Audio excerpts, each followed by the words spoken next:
물론 많은 기르분들은 아닌 것 같아, 나 좀 무섭다 이렇게 생각하시는 분들도 계시겠지만, 하지만 기르분들 명심하시기 바랍니다. 상승장은 절대 한 번에 끝나지 않아요.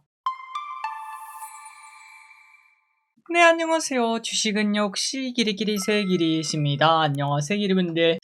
지난주 금요일날 미국 증시가 오르고 끝났죠. 금리 인하 가능성까지 나타나면서 오늘 우리나라도 상승 출발을 해줬지만, 하지만 환율이 상태가 좀 이상합니다. 떨어지지 않아요. 그러다 보니까 오늘 증시도 시간이 지날수록 밀리면서 오늘 증시도 좀 나쁜 모습을 나타냈습니다. 같이 공부하시죠. 렛츠 기릿. 첫 번째입니다. 환율이 왜 이래요? 환율이 계속 오르고 있습니다. 그 말을 다시 말하자면 원화 가치가 뚝뚝 떨어지고 있다라고 볼 수 있는데요. 실질 실효 환율이라는 게 있는데 이걸 보면은 89.09라고 하고, 이는 금융위기 이후 최저치라고 합니다. 특히 IMF랑 비교해도 약간 높은 수준이라서 절대 이게 낮은 환율이 아니라는 거죠. 자, 그렇다면 이렇게 원화 약세를 나타낸 이유가 뭘까요? 당연히 엄청나게 많은 이유들이 있는데요. 그런데 그 중에 하나 약간 특별한 걸 보자면은 해외 주식 매입 급증도 분명 영향을 주고 있다는 소식입니다. 개인적으로 이걸 보고 야, 그게 뭐 얼마 된다고 그렇게 되겠어? 라는 생각을 했는데, 그런데 올해 우리나라 사람이 해외 주식을 산 게 700억 달러, 한국 돈으로 따지면 무려 103조 원이나 된다고 하는데요. 뭔가 103조 원 하니까 현실감이 없어서 그런지 큰 금액인가 라는 생각이 들었는데, 그런데 기름들 아시나요? 작년 우리나라 무역 수지가 518억 달러 흑자, 그런데 해외 주식 산 게 얼마라고요? 700억 달러라고요. 그 흑자보다 더 많은 수량을 매수하고 있다고 합니다. 그 말인즉슨 절대 적은 금액이 아닌 돈이 미국 주식을 사기 위해서 흘러나오고 있고, 그리고 이게 올해만 그런 게 아니죠. 작년, 재작년 또 비슷한 상황이다 보니까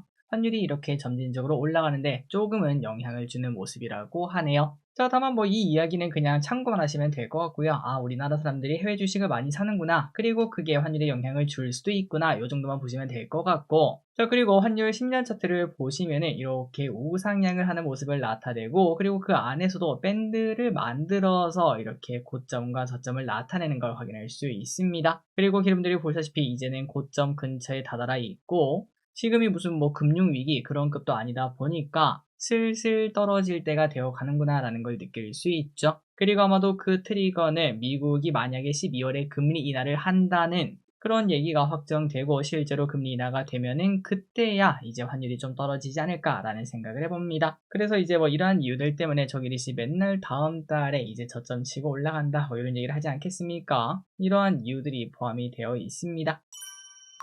다음입니다. 지금 증시는 일시적 조정일 뿐. 지금 증시 하락은 일시적이라는 생각을 계속 공부하고 있습니다. 물론 많은 기르분들은 아닌 것 같아, 나 좀 무섭다 이렇게 생각하시는 분들도 계시겠지만, 하지만 기르분들 명심하시기 바랍니다. 상승장은 절대 한 번에 끝나지 않아요.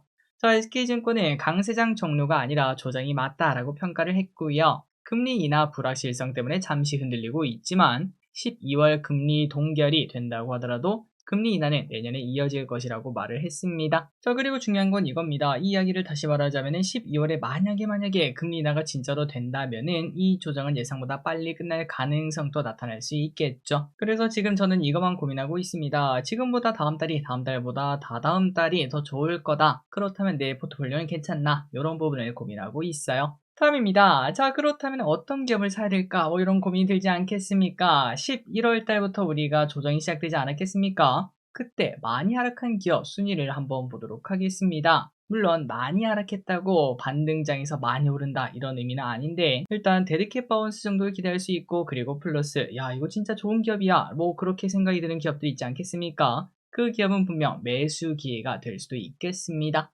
그래서 11월 1일부터 지난주 금요일까지 누가 많이 떨어졌나 확인을 해봤는데요. 다만 시가총액 낮은 애들은 제외하고 7천억 이상으로, 지금이 7천억 이상이라는 건 무슨 의미일까요? 맞습니다. 떨어지기 전에는 1조 원 근처였다는 소리겠죠. 그래서 1조 이상, 한 달 전에 1조 원 이상이었던 기업들, 그 친구들 한번 보자면은 S&T에너지, 두산퓨얼셀, HJ중공업, 한국카본, MSC솔루션 등등 이러한 기업들이 코스피에 위치한 걸 확인할 수 있습니다. 그리고 여기 보시면 섹터가 조금은 편중된 모습인데요. 확실히 좋았던 조선, 방산, 전력주 이 친구들이 좀 하락하는 걸 확인할 수 있고요. 그리고 바로 넘어서 보자면 코스닥은 오른쪽입니다. YG엔터, 테크인, JNTC, 엔캠 등등이 있는데 반도체가 대부분인 것도 확인할 수 있습니다.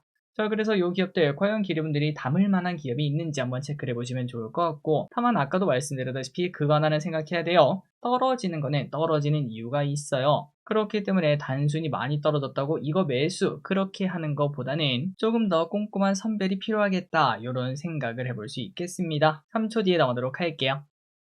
그리고 한번 차트를 보도록 할고요. 대부분 뭐 이런 차트인 것 같습니다. 이렇게 쭉쭉쭉 올라가다가 꺾여서 내려가는 모습, 올라가다가 꺾여 내려가는 모습. 그리고 Y젠터가 차트가 매우 안 좋죠. 하지만 이제 바닥을 좀 다져가는 모습을 나타내고 있는데 엔터주에도 한번 관심을 가져보도록 하고, 그리고 반도체가 대부분 이런 차트입니다. 122선 근처까지 가는 모습인데 그 기업들 중에서 나한테 맞는 기업이 있는지 확인해 보시면 좋을 것 같습니다. 내년에 또 반도체겠죠. 다음입니다. 테슬라 한국 FSD 정식 배포. 오, 뭐야, 생각보다 좀 빨리 나왔네요. 테슬라가 FSD 기능이 포함된 소프트웨어를 한국에 배포했다고 합니다. 그래서 우리나라는 글로벌 7번째 순위로 FSD가 도착한 나라가 되었다고 하네요. 다만 모든 테슬라 차량이 되는 건 아닙니다. 모델 S, 모델 X 이 두 개만 가능하다고 하고, 우리나라에 한 900대 정도가 있다고 하는데 아마도 곧 이제 뭐 한국에서 FSD 사용해봤습니다, 뭐 이러한 영상이 많이 나오지 않겠습니까? 저도 한번 봐야겠습니다. 다만 완전 자율주행은 당연히 아닙니다. 여전히 레벨 2 단계라는 거 잊으시면 안 될 것 같고, 그리고 곧 GM에서도 슈퍼크루즈 우리나라에서 출시하지 않겠습니까? 이런 것들 봤을 때 내년은 좀 이르고 27년쯤에는 우리나라에서 로보택시도 볼 수 있지 않을까? 아마도 뭐 카카오택시 중에서 로보택시를 부르는 그런 시대가 오지 않을까라는 생각을 해봅니다. 다음입니다. 현대차 목표가 그대로 고. 관세 걱정이 가득가득했던 현대차, SK증권은 관세 비용에도 불구하고 양호한 실적이 기대가 된다며 목표가 33만원을 유지를 했다고 합니다. 그리고 향후 하이브리드가 미국에서 잘 나갈 것으로 예상한다고 하는데요. 그리고 우리 증시가 안 좋은 이유가 환율이라고 하지 않겠습니까? 하지만 환율이 오히려 현대차를 도와주고 있다고 합니다. 환율이 엄청 높은 상황이다 보니까 현대차의 관세 비용을 오히려 상쇄시켜주는 요인이 된다고 하고, 고환율이 오히려 현대차가 좋아, 이렇게 말을 하고 있다는 거죠.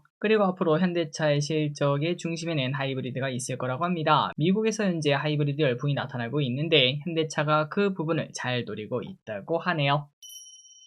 다음입니다. 심택, 지금이 매수기에다. 3분기 실적 쇼크로 급락한 심택, 하지만 매수기라고 합니다. 지난번에도 봤던 그 내용이죠. 자, 왼쪽에 보면 심택의 주봉입니다. 개인적으로 좋아하는 차트인데요. 이렇게 쭉 올라가다가 오른쪽으로 기어가는, 무슨 일이 있어서 조정받긴 했지만 오른쪽으로 기어간다는 거는 그 조정이 어느 정도는 일단락 되었다는 거거든요. 그렇기 때문에 지금 이제 심택 주주분들은 위냐 아래냐 이런 것들을 고민하는 시기인데, 결국 그 방향성은 내년 실적이 정해주지 않겠습니까? 하지만 이제 여기저기서 나오는 이야기를 봤을 때 내년 실적은 좋다, 이런 얘기가 나타나고 있어서 위로 갈 수 있지 않겠냐, 이런 고민은 해볼 수 있겠습니다. 자, 그렇다면 심택의 목표 주가가 얼마인가? 65,000원을 제시했다고 합니다. 대량 추론 시대라고 불리는 지금 가장 강력한 수혜주가 심택이라고 하는데요. 내년 예상 실적에 퍼 22배를 적용한 가격이 65,000원. 과연 심택은 거기까지 갈 수 있을지 보도록 하겠습니다. 다음입니다. 로보티즈 목표가는 얼마일까? 자, 이번 로봇주 상승 때 주도주 중 하나였던 로보티즈, 왼쪽에 주봉을 보면 어마무시한 걸 확인할 수 있는데요. 그런데 우리가 뭐 다들 인정하지 않겠습니까? 로봇주 이렇게 올라온 거,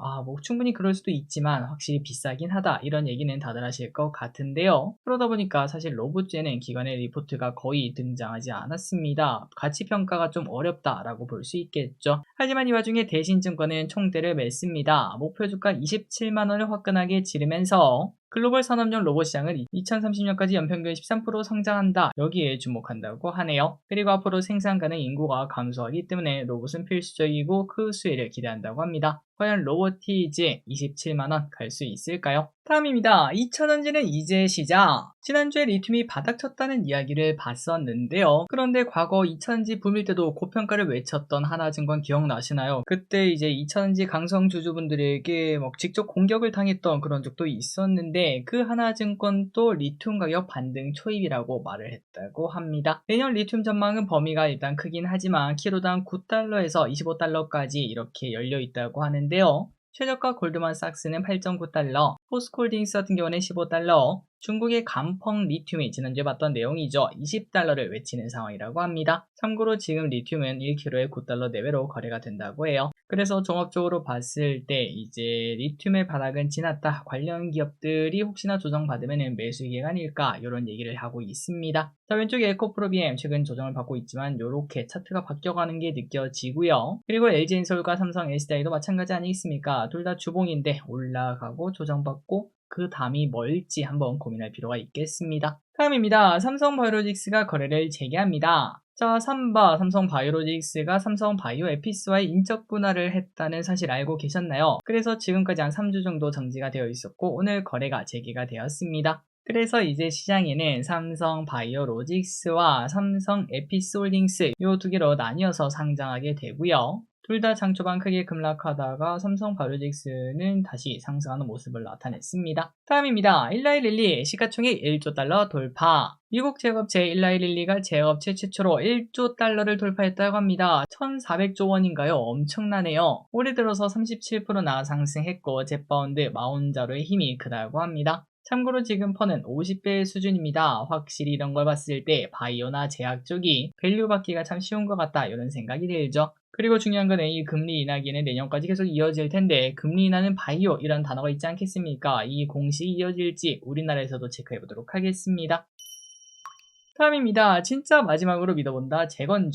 재건주가 또다시 관심을 받고 있습니다. 미국과 우크라이나가 상당한 진전을 이뤘다라는 평가가 나오고 있고요. 미국 국무장관은 목표 달성이라는 이야기를 했다고 하고 트럼프는 27일까지 되면 좋겠다라고 넌지시 말했기에 어느 정도의 기대감이 발생하고 있다고 해요. 그래서 이러한 소식에 재건주는 좋았지만 방산주는 또 깨지는 모습이 나타났습니다. 다음입니다. 서울에 사는 30대 무주택 역대 최대. 서울의 집값 상승은 모두의 호재는 아닌가 봅니다. 서울에 사는 30대 무주택 가구가 통계 작성 이래 최대치를 기록했고요. 무려 53만 가구가 무주택이라고 하고 사실상 이제는 내 집 마련이 불가능해지는 시나리오로 가고 있다라고 말할 수 있겠습니다. 자, 아마 서울은 런던이라든지 뉴욕이라든지 그런 느낌으로 바뀌지 않을까라는 생각이 드는데 다만 이거는 개인적인 저만의 생각입니다. 갈수록 이제 일을 하는 공간의 제약이 좀 없어지지 않겠습니까? 우리가 코로나 때 한번 연습을 해봤다고 생각하고요. 그리고 또 교통도 자율주행이나 UAM 이런 것들로 인해서 편리하게 바뀌게 된다면은 집값 상승도 영원하진 않지 않을까. 진짜 노른자 땅을 제외하고는 어느 정도는 좀 안정화가 되지 않을까 뭐 이런 생각도 좀 해봤습니다. 마지막 소식입니다. 미성년 SNS 금지가 갈수록 커질까? 글로벌에서 미성년자에게 SNS를 금지시키는 경우가 많아지고 있다고 합니다. 호주에 이어서 말레이시아도 금지를 한다고 하는데요.